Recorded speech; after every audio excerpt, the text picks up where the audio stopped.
Bismillahirrahmanirrahim. Assalamualaikum warahmatullahi wabarakatuh. Hai teman-teman, kami mahasiswi STEM Muhammadiyah Paciran Lamongan, Prodi Pendidikan Agama Islam dari semester 2. Saya Lailatul Fitriah. Feraida Saputri. Dan saya Nadia Salsa.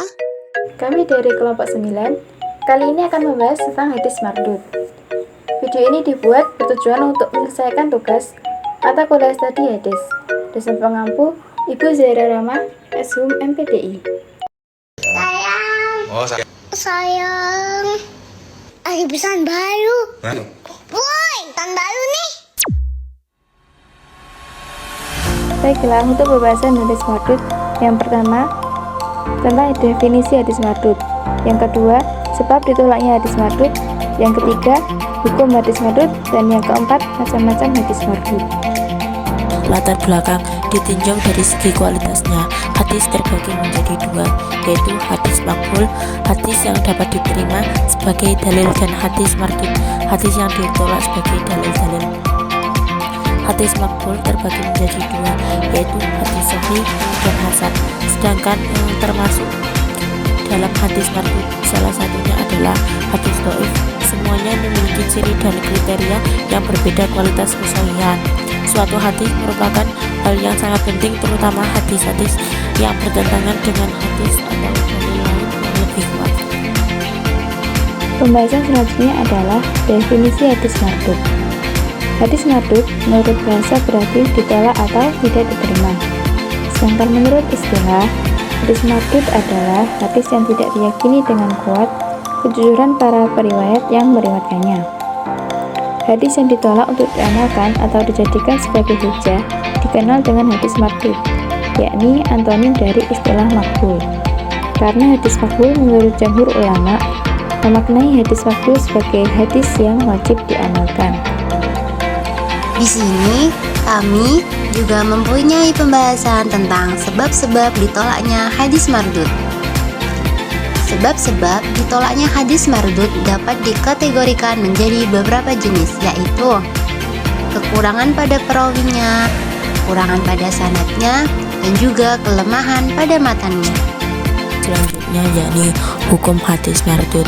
Mengacu pada hukum hadis mardud, maka dapat disimpulkan bahwa hadis mardud yang mencakup seluruh macam hadis dhaif termasuk hadis maudhu semuanya ditolak, baik untuk dijadikan sebagai hujjah dalam menentukan suatu hukum dan ditolak untuk diamalkan sebagai perilaku sehari-hari. Tidak ada perbedaan apakah berkaitan dengan hukum dan akidah atau dengan fadilah dan lainnya, semuanya ditolak. Oke, selanjutnya tentang macam-macam hadis mardud. Macam-macam hadis mardud. Yang pertama, hadis mu'allaq. Hadis ini terjadi ketika terdapat keraguan dalam sanad hadis yang membuat hadis tidak diterima. Kemudian, hadis mursal. Hadis ini terjadi ketika perawi dalam sanad hadis tidak bersambung atau terputus. Yang ketiga, hadis mu'dad. Hadis ini terjadi ketika terdapat perawi yang tidak bersambung dalam sanad hadis. Yang keempat, hadis munqati adalah hadis yang terputus sanadnya secara nyata, yaitu ketika perawi dalam sanad hadis tidak bersambung atau tidak terhubung dengan perawi lainnya.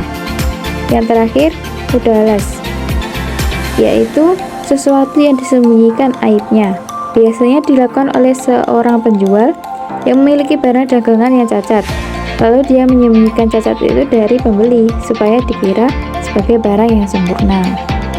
Dari pembahasan-pembahasan tadi tentang hadis mardud, kita punya kesimpulan. Kesimpulan yang pertama, hadis mardud menurut bahasa berarti ditolak atau tidak diterima. Sedangkan menurut istilah, hadis mardud adalah hadis yang tidak diyakini dengan kuat kejujuran para periwayat yang memberitakannya. Kesimpulan selanjutnya, macam-macam hadis mardud, diantaranya ada hadis mu'allaq, hadis mursal, hadis mu'dal, hadis munqati, dan juga hadis mudalas. Ada kesimpulan lagi nih, sebab-sebab ditolaknya hadis mardud dapat dikategorikan menjadi beberapa jenis berdasarkan kualitas hadis dan perawinya. Berikut ada beberapa sebab yang menyebabkan hadis ditolak. Kekurangan pada perawinya, kekurangan pada sanadnya, dan juga kelemahan pada matannya.